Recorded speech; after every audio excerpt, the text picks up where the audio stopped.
Let's start with a question. What should America do when a tweeting, trolling celebrity with a reality show lifestyle takes over the Oval Office? That's not a reference to Trump, but rather Kayne West, who joined Trump today to produce unscripted programming, including a stretch where West spoke for 10 minutes straight at the president, sounding off on politics, prison, racism, capitalism, and of course, plenty of navel-gazing talk about West himself. Now, there's plenty wrong with that picture.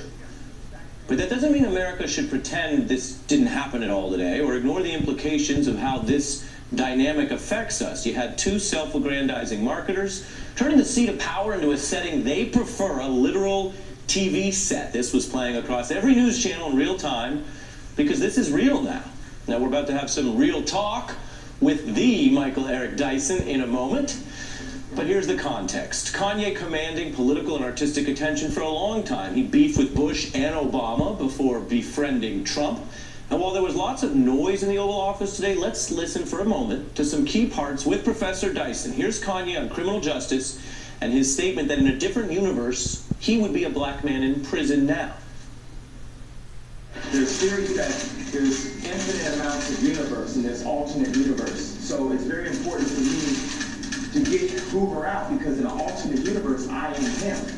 And I have to go and get him free. Again, so what I think is we don't need sentences, we need partners. We need to talk to people. We feel that stop and frisk does not help the relationships in the city. And everyone that knew I was coming here said, ask about stop and frisk. That's the number one thing that we're having this conversation about. President Trump has said that he favors stop and frisk. Are you guys going to be discussing that? Do you think you can change his mind? Yes, we're going to discuss. I didn't mean to put you on blast like that, bro. But it's definitely I'm open-minded.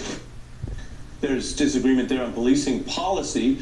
But if this were more than a stunt, it would have to involve leverage and negotiation. That kind of strategy was definitely not on display today, as Kayne basically proposed bringing Colin Kaepernick to the White House, which would just give Trump a PR boost with nothing in return.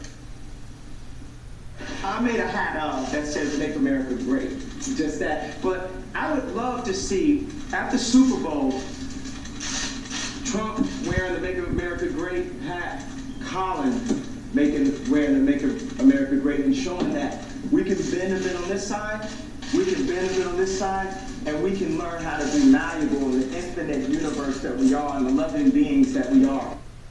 Now, was Kayne just spinning those ideas off the top of his head? No.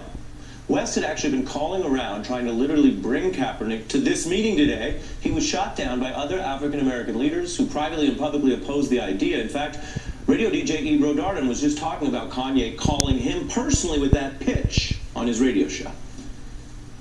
He goes, I'm going to the White House October 11th, and I want to bring Colin Kaepernick with me to meet Donald Trump.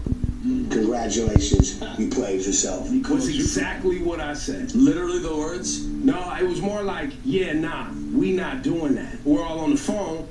And they're like, well, you know, what do you mean we? This doesn't have anything to do with you. I said, no, it's a we. When it comes to Colin Kaepernick, it's a we. There are people standing with Colin Kaepernick, around him, rallying around him. We are not doing that. Professor Dyson, I put that question to you first. Why are we not doing that?